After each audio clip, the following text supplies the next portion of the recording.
My own sister stood there and watched me bleed in the snow.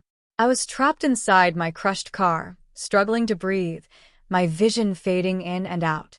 Through the shattered windshield, I saw Bonnie standing by the guardrail. She didn't call for help. She didn't scream. She just checked her watch and waited. That betrayal hurt more than the wreckage crushing my legs. She hadn't just cut my brakes.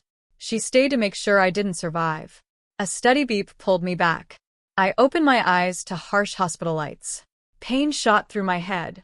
A nurse stood beside me, adjusting my four. When she noticed I was awake, she didn't smile. She looked nervous. She glanced at the door, then leaned closer and whispered. My sister had been coming every day, not to sit with me, not to pray for me, but to pressure the doctors. Bonnie kept asking when they could legally declare me brain dead, so she could take control of everything. The room spun. She wasn't waiting for me to wake up. She was waiting for me to disappear. My name is Hannah. I'm 29, and I work in logistics for a global shipping company. My job is to predict disasters before they happen. And I knew exactly what this was. A takeover. Bonnie didn't just want my money. She wanted me gone. I glanced at the scar on my arm, and suddenly I was 10 again. Smoke filled the house. Curtains burned. And there was Bonnie holding matches, smiling. When our parents rushed in, she pointed at me. Hannah did it. I took the blame. I always did. She was the perfect daughter. I was the shield. But not anymore. Bonnie thought she could destroy me one last time and walk away. She was wrong. This time, I wasn't putting out the fire.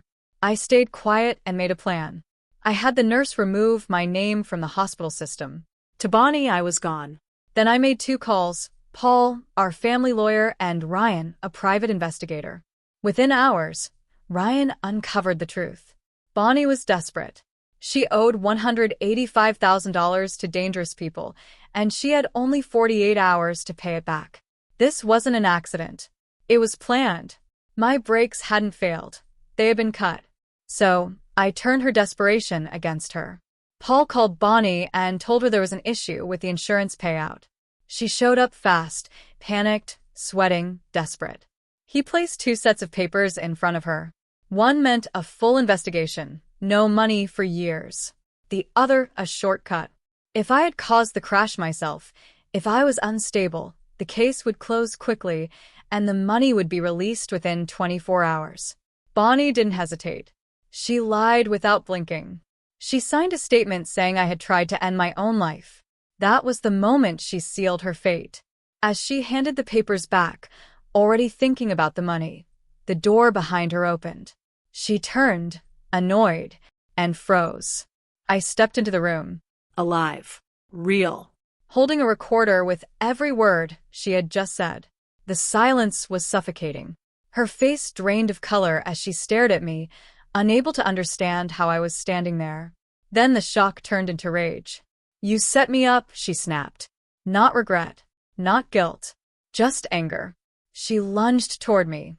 Not to apologize, but to attack. She was screaming now. The grieving sister act was gone. Her real face finally showed.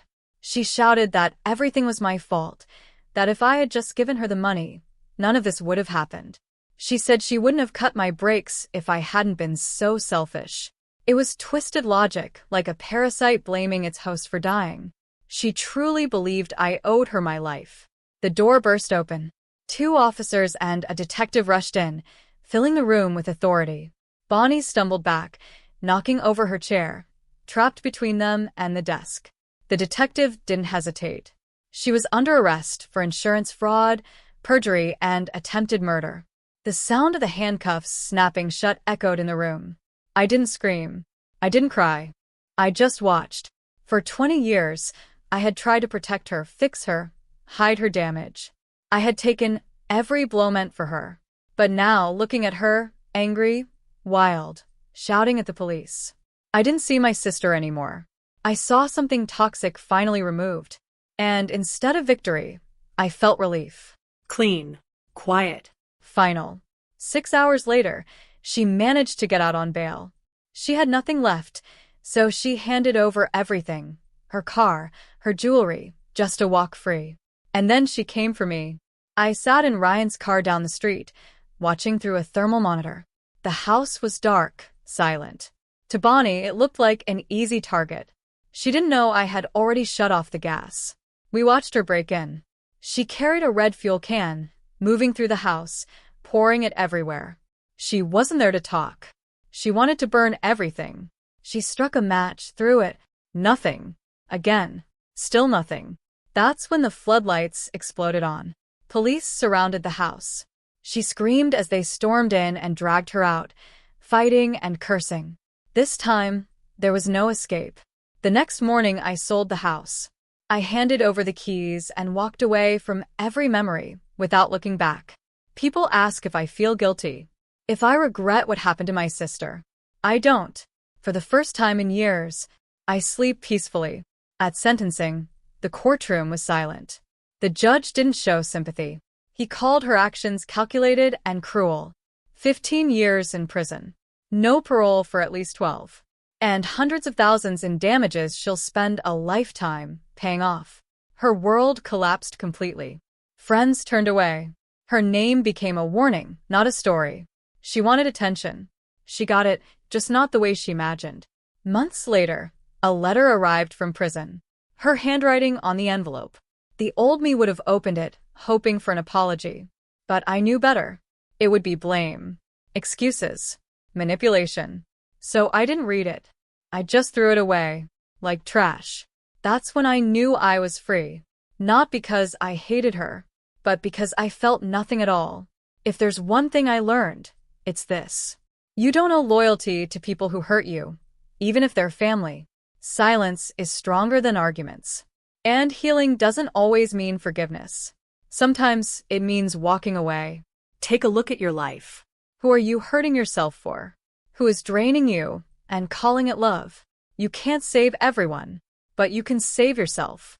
Because if you don't walk away, one day, they won't just break your heart. They'll try to break you.